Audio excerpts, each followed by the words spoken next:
Well, over the next couple of days, your normal high is 83 and we'll be well above that as we get into today, Saturday, and Sunday as well. Now over to John. Thank you, Mr. Crawford. Appreciate that. The craniofacial anomalies in cleft lip, palate team, and MUSC makes dramatic differences in the lives of children each and every day. Dr. Krishna Patel joins us right now to tell us about the facial reconstructive surgery that changes the look and outlook of their patients. Dr. Patel, welcome to the show. We were talking right before the segment. This is actually a lot more common than people think. Yes, it is more common. It's about 1 in 1,000 to 1 in 700 children are born with a cleft lip and or palate. So unfortunately in this country you don't realize it because we repair these children at a very young age. Right. Pretty common. It's definitely better to get these children when they're just right out of the womb, when they were born, and that way the surgery can go much better. Absolutely, and actually what's really great is that today we actually can reach the moms when they're pregnant, and that's really important. Our speech pathologist meets with the family and helps them to know what to expect and how to feed the child, and so we get them very early, and it's a lifelong relationship. Well, tell me about the condition itself a little bit. I mean, we've seen some pictures and everything, but we want to know kind of the science behind it. Truthfully, we don't really know why children are born with a cleft lip or palate. Some of it is genetic, some of it's environmental, so really it's a mixture of things. And that's an important part of educating the family to understand that too. Now, your team does most of the work around the state, right? This is the only one in the state? No, there are a couple of craniofacial teams, but we are one of 2 in the state that are accredited by the national organization, the American Cleft Palate Association, and that's a very big deal. And so we are one of 2 in the state, and we see children from all over the state. Well, tell me about I guess the surgery to try and help this, and kind of the rehab that must take place. So these kids they either are born with a cleft lip and or palate, and they actually do get a lot of surgeries in their lives. The first 2 surgeries happen really in the first year of life, and the first one is the cleft lip. And it's fortunately today we have great techniques, and you saw pictures, they get great results.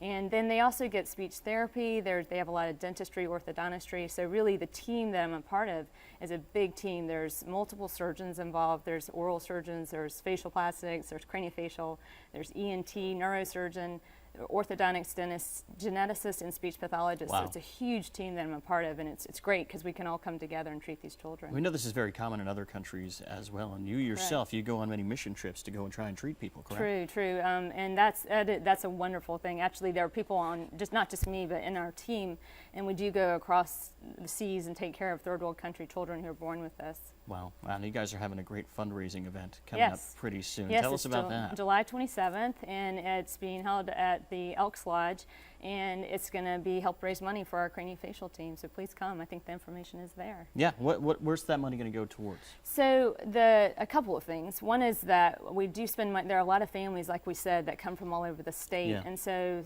they have a lot of times financial stresses, and so we can help with funding them as far as their travel goes and accommodations.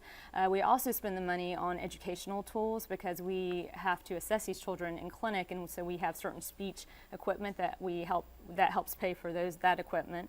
And then we also try to educate ourselves in the community, and so we are able to use that money for that as well. Medical technology is so great right now. Tell us about the recovery that these kids see and kind of their prognosis after the fact. Sure. What's amazing about children is that they recover very quickly. So these are big surgeries, but they actually rebound very quickly. It's usually a week or 2 after surgery, and they're kind of back to their usual routine. But again, these kids can have several surgeries throughout their lives, and so it is very important for them to be part of a team like ours so that we can take care of them at the right time for the surgeries that they need. Exactly. We want that team to be successful. So let's put that information up on the screen one more time about that great event coming up on the 27th of July. It's at the Elk Lodge. Where do you get tickets, Doctor? I think that you have to call Sherry Cannon, I believe 792-3251. I think that there's a number up there. I'm sorry. Oh, that's okay. We'll get that information up on the website. Yeah, and the Elks Club, the does are helping us, so please. Oh, there you go, 792. Doctors, thank you so much for coming here. We really do appreciate the information. Yeah, thank you very much for having us. Oh, our pleasure. All right, now for a 30-second health tip with our good friend, Dr. Oz.